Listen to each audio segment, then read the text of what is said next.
jari aydan, quvana ko'rgan bo'yidan,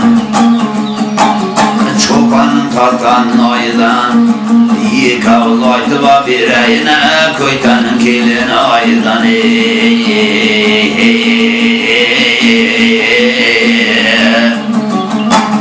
Kelin kimnin kelini, balgalı deydi elini, qanday jigit aladı, koluna kızıl gülünü.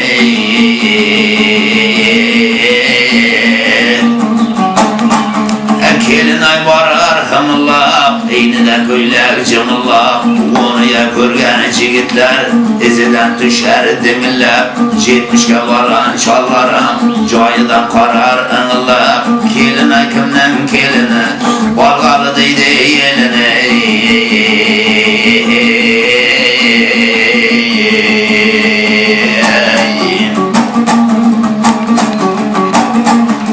Koytan tağın bazığı, çarıya koydun cızığı, şol ekende yaranlar bu dünyanın kızığı.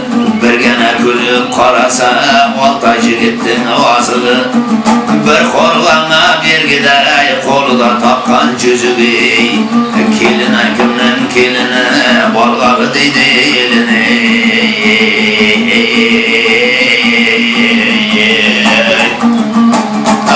O tağın ergesi, köyleri de bürgesi, bir de attın yorgası, bir sürü koyla bir gideye, kulakta tapkan sırgası. Kelin kimnin keliniye, balgalı deydi elini.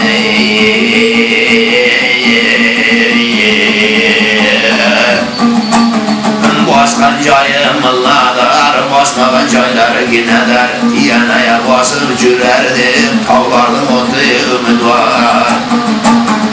Onu ya körgen boydaklar, antay jatadı bimar. Kelin kimnin keliniye, balgalı deydi elini.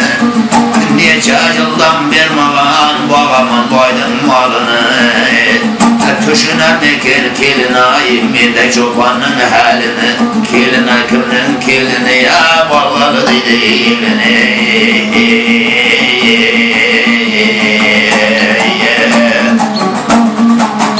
Royan tüyadı kelige, bilbeği var belige, min degen jigitler, su kıyalmaydı koluğa.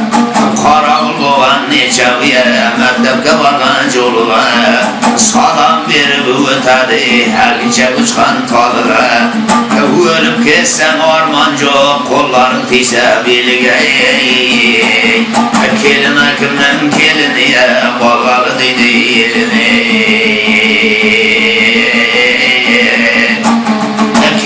Kelin ay dişedi, çacını şamal yeşedi, kileyerken kelin diye, ay kelin ay dişedi. Çekkege düşken zülfevi, şamalının boynaşadı, boynuğa takan xepemen, kökrekke cabışadı. Tarık beylegen arka saç, tabanları düşedi. Şunday ayday kelin diye, kanday jigitke koşadı. Kelin kimnin kelini ya,